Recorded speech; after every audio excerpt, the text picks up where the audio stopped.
We want to bring you now an important update on a story that Here we we've go. been covering for the past week or so. Toronto police have now arrested a suspect who was wanted for a shooting at the U.S. consulate in Toronto in March. The 19-year-old Oh, is I remember hearing about that. Um, so they finally found the guy that was responsible. now in custody and facing charges. And importantly, he was also involved in a shooting that took place involving a police officer last week. So for more on all of this, let's bring in the CBC's Mark Carcassole.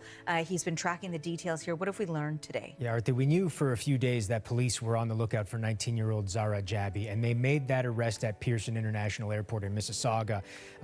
Now, Airport. That sounds like he was trying to get out, like he was making a run for it.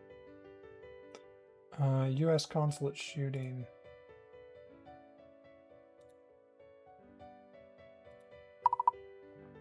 Can you give me more details about the U.S. consulate shooting that happened in Toronto? he is facing 6 charges. They include discharge of a firearm into or at a place, attack on premises of internationally protected persons, and theft of a vehicle. We don't know what. So nobody was actually shot, by the sounds of it, right?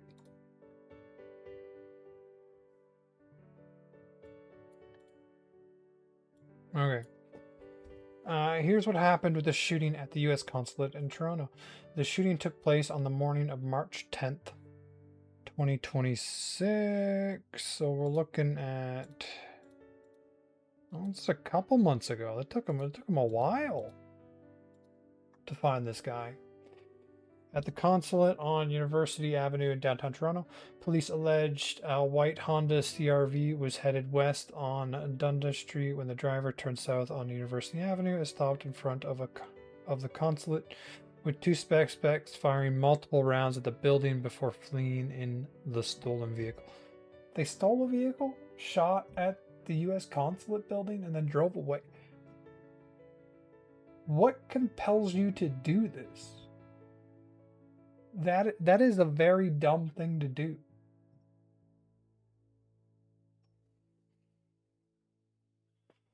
Okay, the building was damaged, but no injuries were reported. That's good. The vehicle was later found abandoned. Police initially labeled it as national security incident and increased security outside U.S. and Israeli diplomatic posts in Toronto, Ottawa, and Montreal. What makes this case notable is the broad context police have since described. Toronto Police Chief Myron Demwick said investigators believe the consulate attack is part of a reoccurring pattern of criminal for hire, where young people are recruited through encrypted messaging apps to carry out attacks against various targets and are required to film the attacks in order to get paid. The consulate shooting is reportedly one of dozens across the Greater Toronto Area linked to these guns for hire networks, and the pattern overlaps with separate shooting at synagogues and Jewish schools in the GTA. That's not good.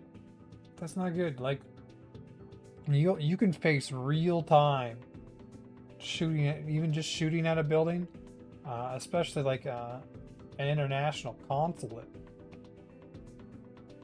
On the arrest, police charged 18-year-old Sheldon Tracy Stalwart and then arrested the second suspect, 19-year-old Zara Jabi, who is facing several charges including theft of a motor vehicle, possession of property obtained by crime, discharging a firearm at a place, and attack on premises of international protected person. That one's gonna get you. That one's probably the one that's gonna put you in for a long time. Because discharging a firearm at a place, I don't think you go to jail for a long time for that. Like, I think you do see jail time. But if you didn't intend or hit anyone, possession of a property obtained by no idea. Theft of a motor vehicle, I think you go to prison for that one too. An attack on a premise of internationally protected person, that's just like the cherry on top. You're probably in there for a long time. Jabbies, talk about screwing your whole life up because you took a for-hire job on a social media app or one of these text apps. Jabby's arrest was announced June 18th today, ending a roughly week-long manhunt. Didn't they say that this happened months ago? The shooting took place March 10th. That's a long time ago. Why has there only been a week-long manhunt for him? I'm getting confused with dates here. Let's continue. There's also, they said that the manhunt went on for a week. There's also a tragic development tied to the wider investigation. Constant Marco Pizzetto was fatally shot while officers were carrying out a search related to the investigation. Is this... Constable held him in a funeral. Okay. So this is directly related. Constable Tarambal. Maybe not. The name's different. The man accused of shooting him, 19-year-old Nicholas Bennett, was shot and injured by police and was charged with first-degree murder along with offenses related to 2 other shootings. On the question of who's behind these networks, the picture is still developing. Okay, I don't really care about the networks. What Jabby was allegedly doing at Pearson Airport, you can only speculate, but police have not said. Sounds like he was trying to wondering why we're leave not showing a picture of him when we were previously, it's because a court order allowing us to do so has since expired. There was a temporary court order out allowing the media to show the picture of Jabby, which was taken of him as a minor. He's 19 years old now, but it's an older picture, so we can't show it to you anymore. Now, during a raid in Toronto's West End on June 11th, police arrested another suspect who was collected. I mean, clearly I can't show you, but I wanna find the image of him. I'll leave this going. Connected, to the U.S. consulate shooting. That would be 18-year-old Sheldon Tracy Stewart. During that same raid, Toronto Police Emergency Task Force Constable Mark Pinizzato was shot and killed. Police arrested 19-year-old Nicholas Bennett in relation to the shooting of Constable Pinizzato. As far as the U.S. consulate shooting goes, police allege on the morning of March 10th that a stolen Honda CRV pulled up outside the U.S. consulate on... I tried to close it and I almost closed OBS. That would have been the exact end of the stream.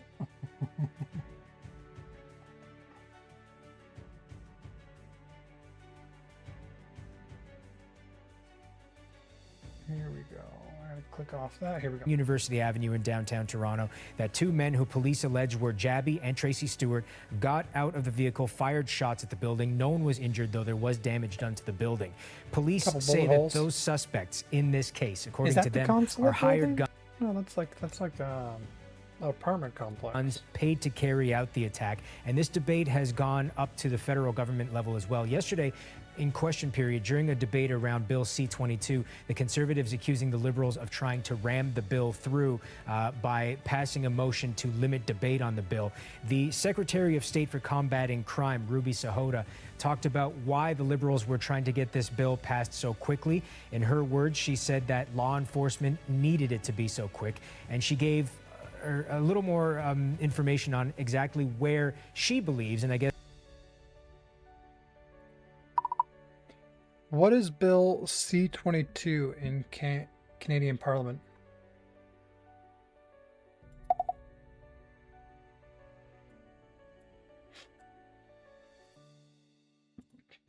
Guess where government authorities believe this hiring campaign is coming from.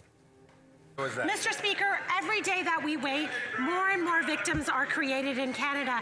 Take, for example, the shootings at the synagogues that have just happened recently.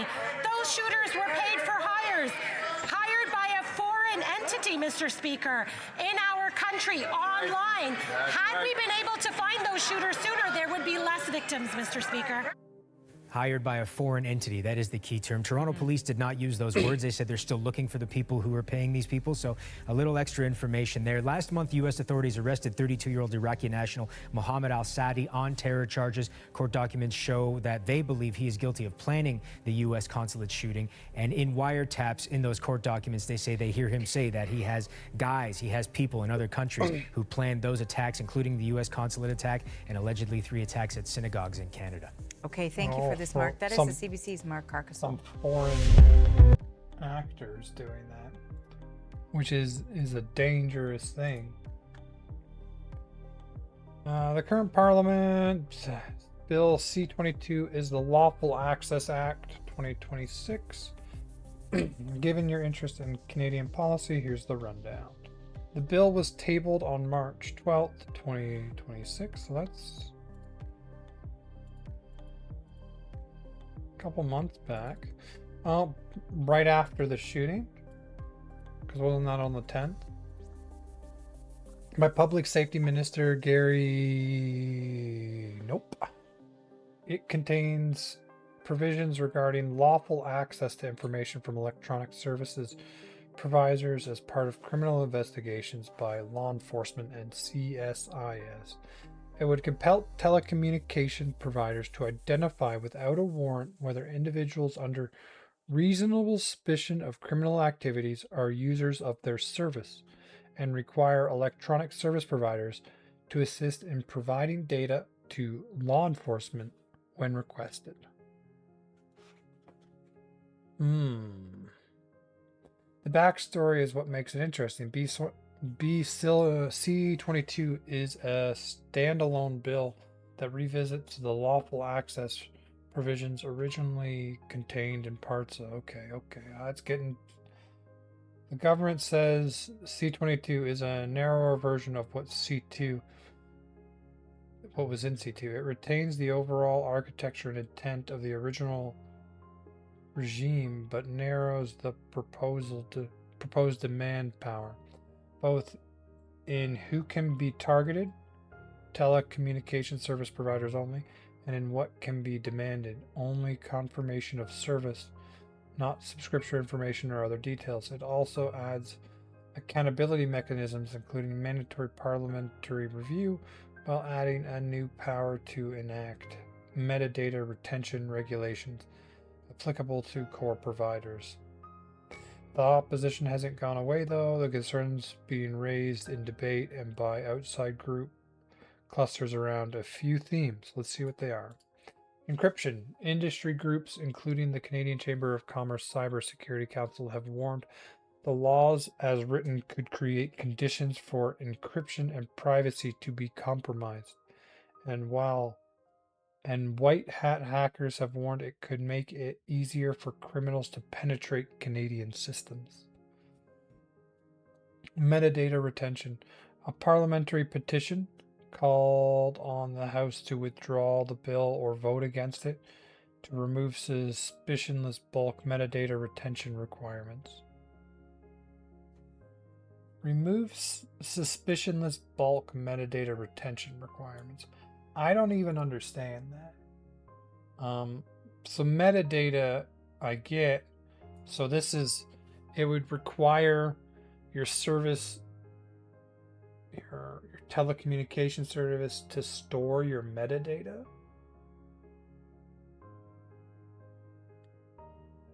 What is that?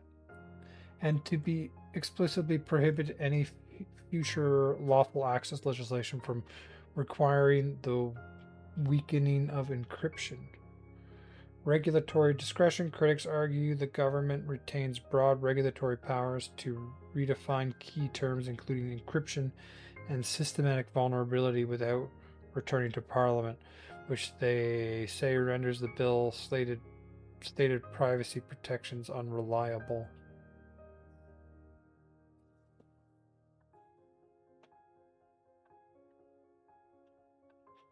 Where else did it say metadata?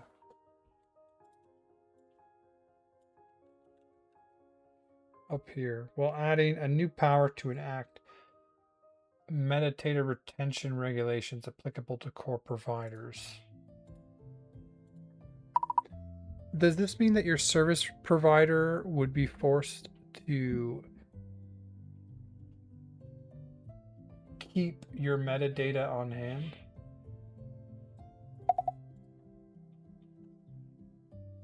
In Parliament, Conservatives have been probing the bill rather than outright rejecting it. In April debate, one MP pressed the minister for reassurance that the bill would in no way enable a backdoor into encrypted communications, referencing the National Security and Intelligence Committee of Parliament report on lawful access, while framing the Conservative position as being open to modernizing the law, but questioning whether this is the right way to do it. On process, the Minister of Justice tabled a charter statement. So this is all so that they can try and catch this type of criminal before this happens, correct? So that they can go to a service provider and be like, what's the metadata on this person that they think is involved in this type of getting paid for a specific crime. I don't know. One quick caveat worth flagging. There have been other bills numbered C12 in the past Parliament. Okay, that's just short answer. Not automatically by the bill itself, but yes, the bill creates the legal machinery to make that happen, and the obligation would fall on the provider, not requiring anything from you. Yeah, but that means they're keeping all your metadata. I mean, I don't know what it can be used for, but metadata can say a lot of things. Here's the important distinction. The bill text itself doesn't directly order anyone to retain metadata. Instead, Section 5D2D authorizes the governor in council to make regulations respecting the retention of categories of metadata, including transmission data as defined in the criminal code, for reasonable period of time not exceeding 1 year. So the law sets up the power, and the actual retention requirement would be filled in later through regulation. Government officials told the committee that the specifics of what metadata must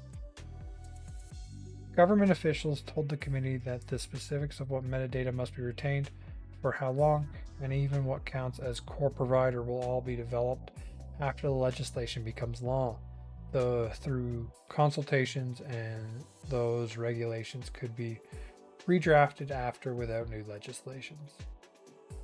So to your question directly, if those regulations are made, then yes, your service provider, if designated as a core provider, would be legally compelled to retain your metadata for up to a year. Critics describe this as mandatory metadata retention that would require telecom and electronic service providers to store information about communication of all their users, regardless of whether those users are suspicious of any or suspected of anything. The suspicionless part is the crux of the controversy. It's retention of everyone's data by default, not data about people under investigation. I mean, let's keep going. I don't know how to feel about this one yet. A few things worth knowing about the scope and limits. What it would cover. The metadata in question includes transmission and location data. In practical terms, that means the government could require cell phone companies to track the location of devices for up to a year, so that law enforcement and CSIS can later access that data in a given judicial authorization. Oh. Like, that feels like a violation of privacy to me.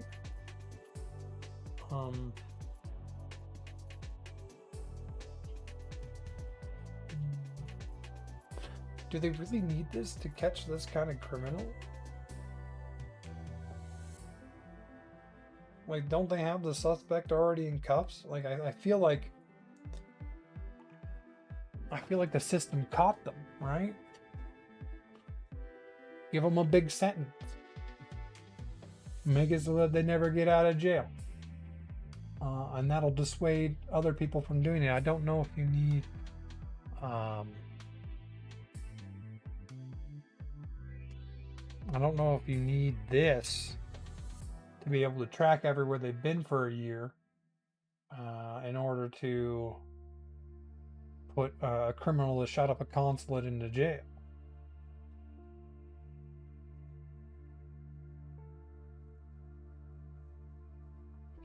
What's carved out? Section 5.4 excludes retention of information that would reveal the content of communications, a person's web browsing history, or a person's social media activity. Supporters point to these exclusions as meaningful guardrails. Critics counter that metadata alone is still highly revealing. It is. The Canadian Bar Association notes that metadata includes very sensitive information such as location data, and calls this a dramatic expansion from BC2. Oh, so they think it's even larger. Like, we caught them. We were putting them in jail. The system of accountability worked. Why are they trying to expand it? Is it to try and tackle this new type of crime? I don't think you need it. Like, you got the guy. Clearly you don't need the metadata to catch him. Right? I don't know, I'm starting to dislike this bill. This new, what is it? C22. And they appear to be trying to force it through.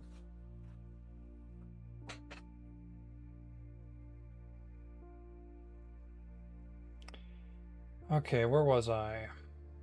Access versus retention. There's a two-step structure that's easy to conflate. Retention is the requirement to keep the data on hand. Access is separate. Government officials say the retained metadata can only be obtained by investigators through a judicial warrant. Jess' objection is essentially about the first step. He argues the government is building this massive haystack of data with the thought that they might need to find the needle every once in a while. It may not stop at core providers. This is a point critics emphasize.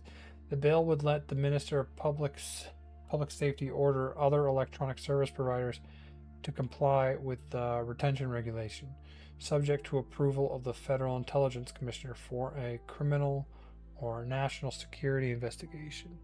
Geist argues this means the obligation could extend to virtually any digital service, not just the named providers. For context on how unusual this is, there is no federal mandatory metadata retention law in the United States. The Electronic Communications Privacy Act allows law enforcement to request preservation of existing data when there are grounds rather than blanket retention. France and Sweden recently abandoned similar proposals, and EU courts and Digital Rights Ireland and Tele2 Service struck down comparable bulk retention regime. The model it most resembles is the UK Investigatory Powers Act. I'm not liking the sounds of this. So the accurate way to put it, the bill wouldn't force retention the moment it passes, but it hands the government the authority to require it through regulation, and if exercised, that obligation would land on your provider and apply to your metadata regardless of whether you're suspected of anything. Whether or how aggressively that power gets used would come down to the regulations drafted afterwards, which is exactly why privacy advocates are uneasy about so much being left to regulation rather than written into law. Oh, so they want to see the full law written out, because it can be abused in its current form. Is this kind of new law necessary? Didn't they catch the guy responsible for this? How would this help?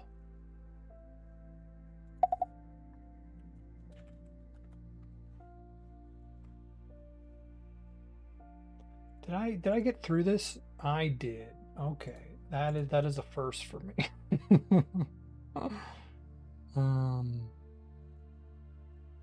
Okay. I should probably finish this before I start looking at new ones.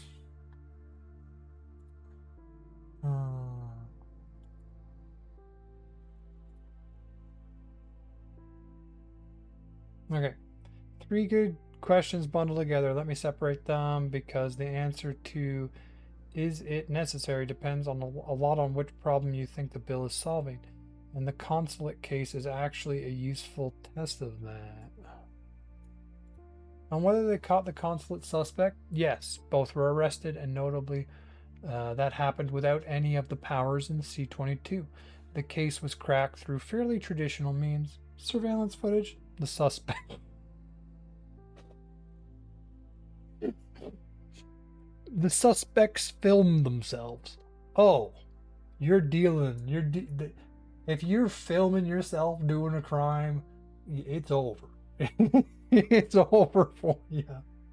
They're gonna get you. Rule 1 of being a criminal: don't film yourself. Which is part of the gun for hire MO. A stolen vehicle. I mean, I get it. The gun for hire MO is that you film yourself and you post your thing and then you get your pay. But you're not getting away with it if you filmed yourself. A stolen vehicle found abandoned and conventional police investigations. So in that specific instance, the existing toolkit worked. That cuts against the idea that this particular case demonstrates a need for the bill. Yep. But the government isn't really arguing C-22 is about cases like the consulate shooting, where there's good physical and video evidence. Its argument is about a different category of investigation. The stated rationale runs roughly like this. General modernization. Officials have pointed to elapsed time and technological change. The growth of digital service providers, outdated interception standards, and the fact that Canada lacks the enhanced lawful access legislation that other Five Eyes countries have. Then shouldn't we make legislation like theirs? Digital evidence is now central. The government says the bill is needed because criminal investigations increasingly depend on digital evidence, and existing processes can be too slow or unclear for modern online crime. I agree, in a lot of these, like general modernization. Digital evidence is becoming more important. I don't know if this metadata thing is the way to do that. Pointing to child exploitation, human trafficking, fraud, extortion, organized crime, terrorism, and foreign interference as offenses were digital identifiers. Subscriber information or metadata may help identify suspects. Oh.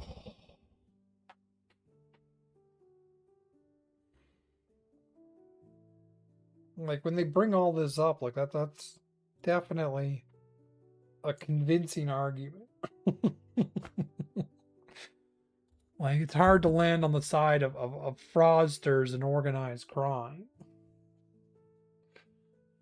Speed in time-sensitive cases. Child protection witnesses describe investigations involving missing or exploited youth where timely access to digital leads can affect whether police locate a child before further harm.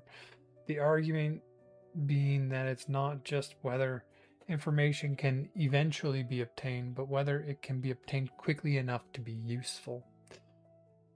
They make a lot of good cases after I just decided I disliked it.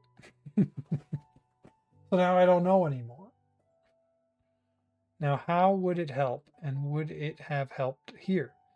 This is where it gets interesting in light of our earlier conversation.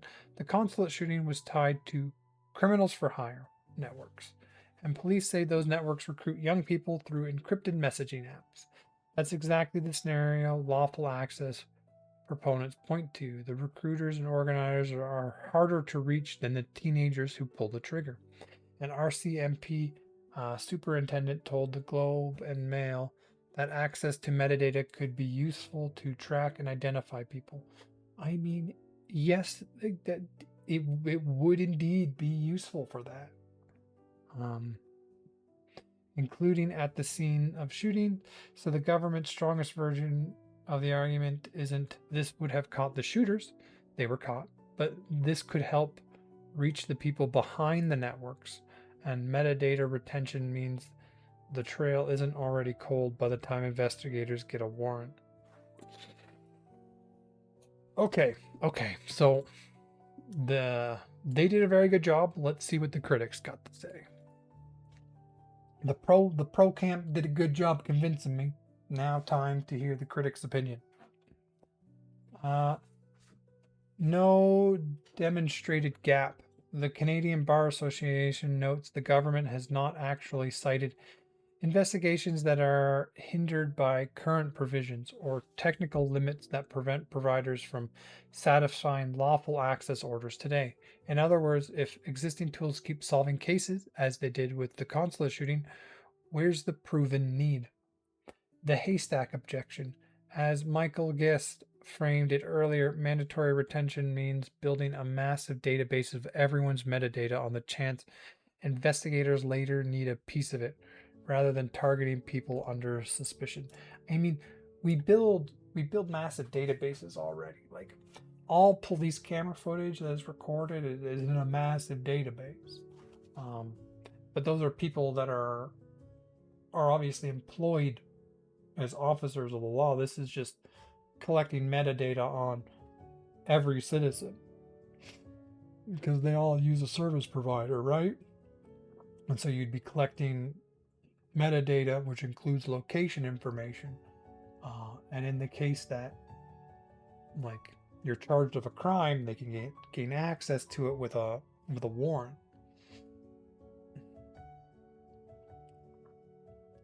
I don't know. I get the where's the proven need. The encryption trade-off. Major tech companies and privacy advocates argue the bill demands would weaken or break encryption, a safeguard relied on by activists, lawmakers, journalists, and ordinary Canadians.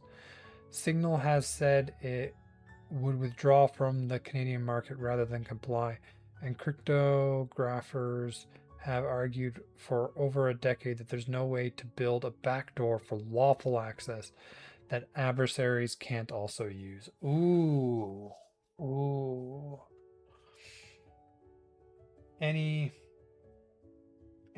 If you collect this data, other people are also going to gain access to it, which means you just fundamentally there'll be other people that'll suddenly be able to track your location information on your phone. That's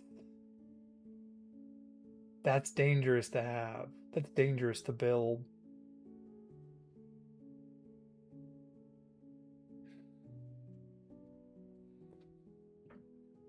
That adversaries can't also use. I don't know. The critics also did a very good job. It's worth noting the government has conceded some ground here. In late May, Public Safety Minister... okay. Oh my goodness. What a name. What a name. Let's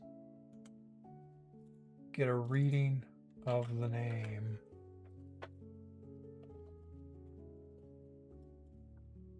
Anna DeSingri. Something tells me that didn't do it justice. Anna DeSingri. Anna DeSingri. All right. That's as close as I'm going to get. Minister Anna DeSingri said he would propose amendment to better safeguard encryption and clarify what metadata has to be stored, though he remained firm that the bill would become law, calling it something that needs to happen. He also accused U.S. tech companies of misinterpreting the proposal.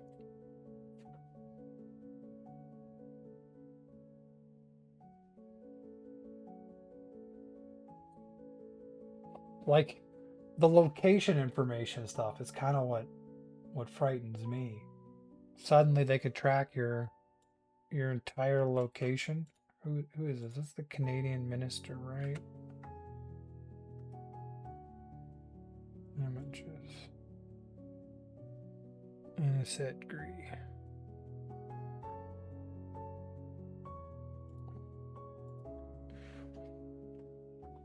Propose amendments to better safeguard encryption. Encryption is a scary one. Like, if you're collecting this data, but I guess, like, we haven't seen leaked body cam footage, right?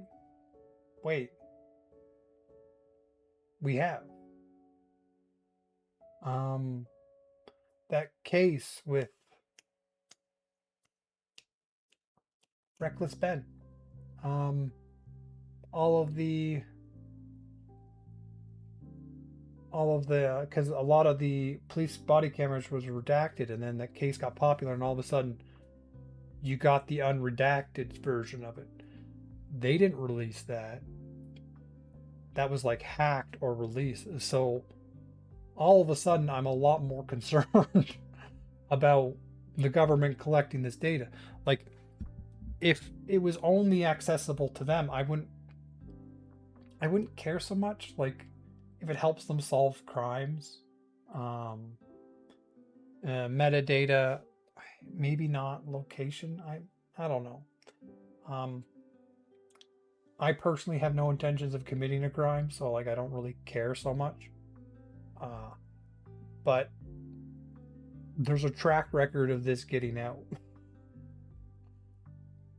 and other people being able to access it, and that worries me. Now I'm worried about what they actually collect,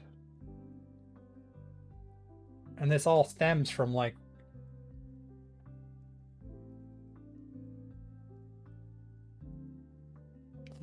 where's the proven need, because they were able to catch the people still.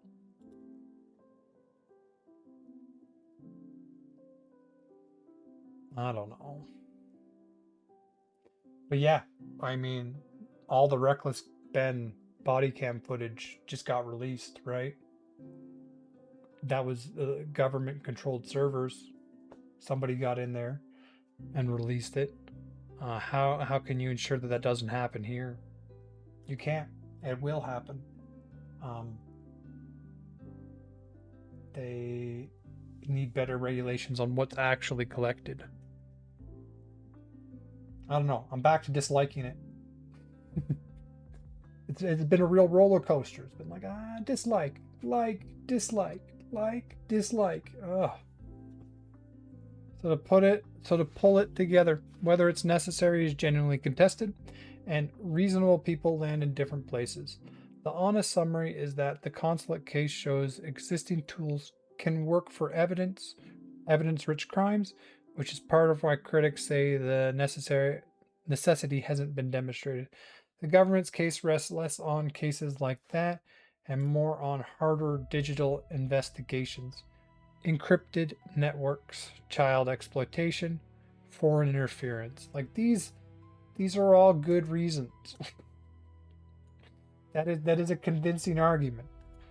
Where it argues the trail goes cold without retained metadata and faster access.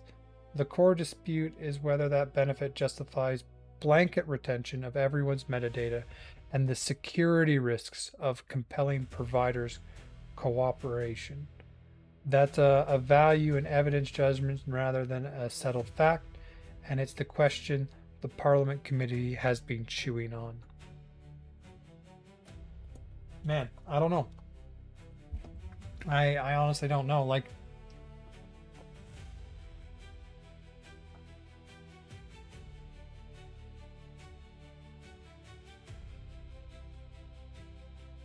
UK's Investigatory Powers Act. You said this legislation is similar to the UK's Investigatory Powers Act. Can you give me information on that? Has that act been successful at preventing crime? Well, at the same time, protecting people's information?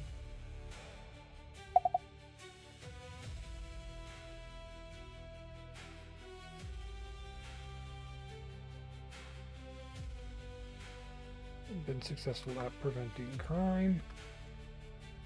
At the same time, protecting people's information. Let's see. Because I mean, I don't know. I'm not a criminal, so generally, I just don't care if the government wants to gather a little bit more information. But at the same time, like we've seen the information get out.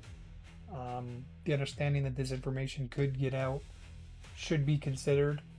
What we have then needs to be considered more carefully, because even if I don't care if the government has my information, I do care if it's like random people could get it. Like that could be a problem.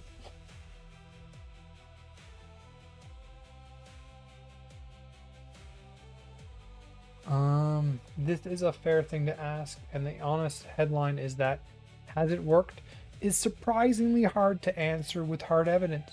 Even the UK government own review admitted as much. Let me lay it out what the IPA actually is. So that's the Investigative Powers Act.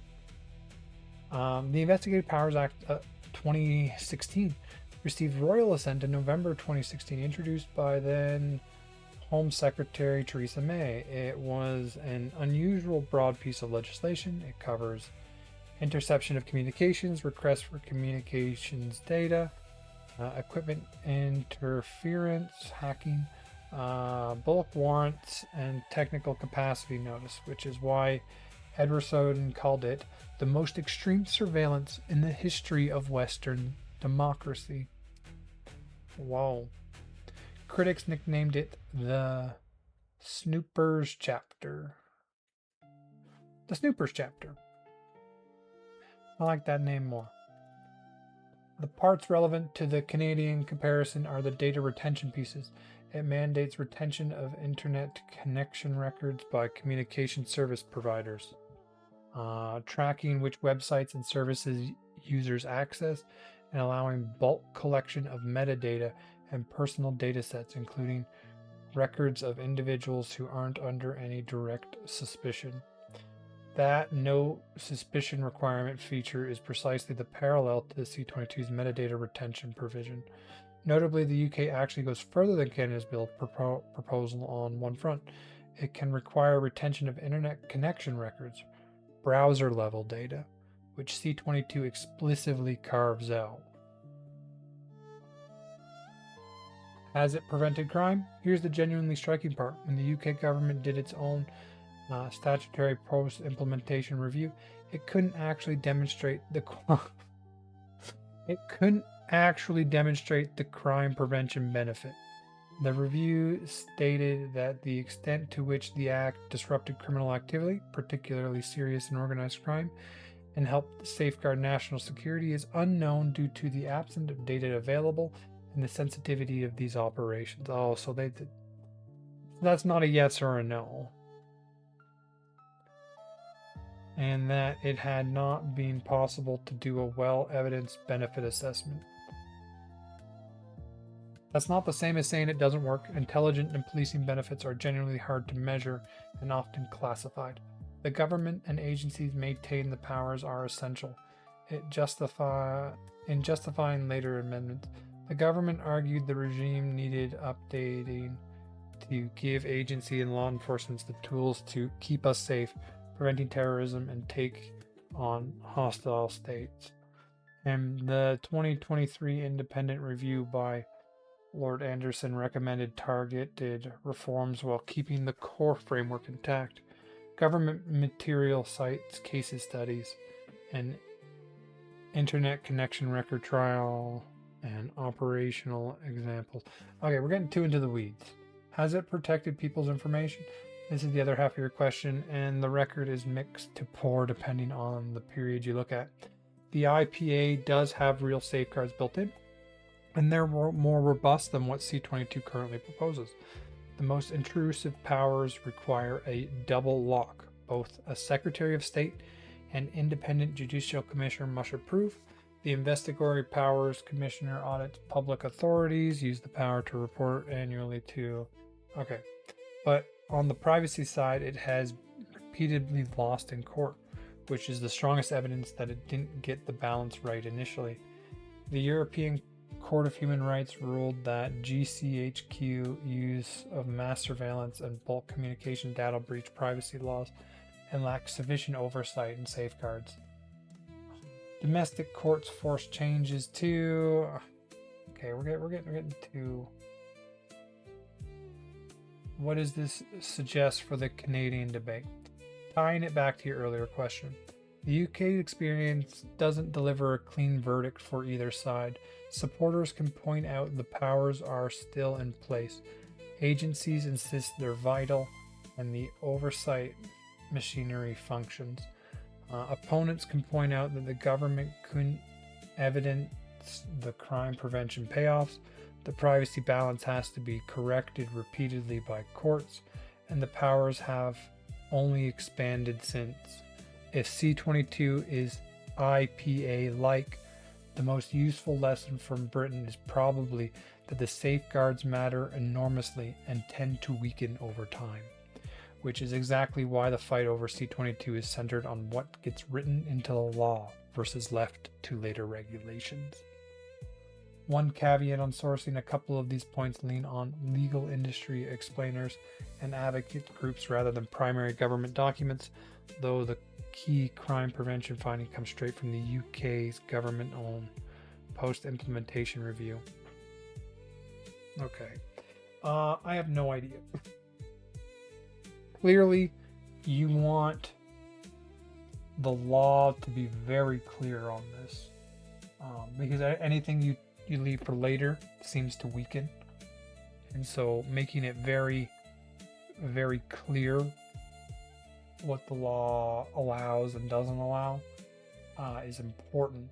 But at the same time, like I think we generally need an advancement in this kind of like crime prevention, that being up to date here and allowing like modern digital resources to police to try and crack down on some of these crimes is important. But clearly the wording of the legislation is going to be very important. I don't know, because even the conservatives were open to the advancement, or open to the law, as long as it's worded properly. I didn't know the UK had such strict laws around this. Yeah, there was that one guy in the UK that like went to prison for online speech. I remember, what was his name, like Tommy Robinson or something, and he was like held in solitary confinement for a while. I don't know, that seems extreme.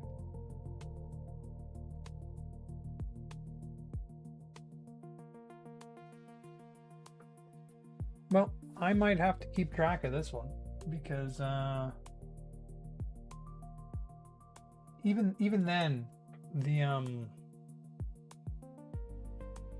like the UK law had more protections in place, but also gathered far more information.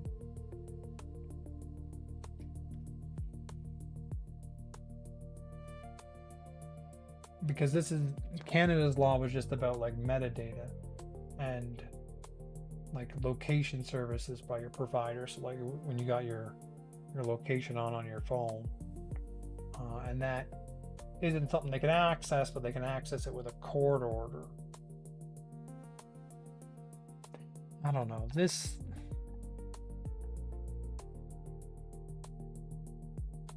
one feels weird. Generally, I lean towards the government, because I think like a government ID is actually like the system you need in a lot of cases. But you got to be careful, because if you start bulk collecting data, someone can access that data, and who knows what they'll be able to do with it. I'm split on it still. I'll probably continue to be split on it. It's important what gets written into law versus left to later regulations. That's my takeaway.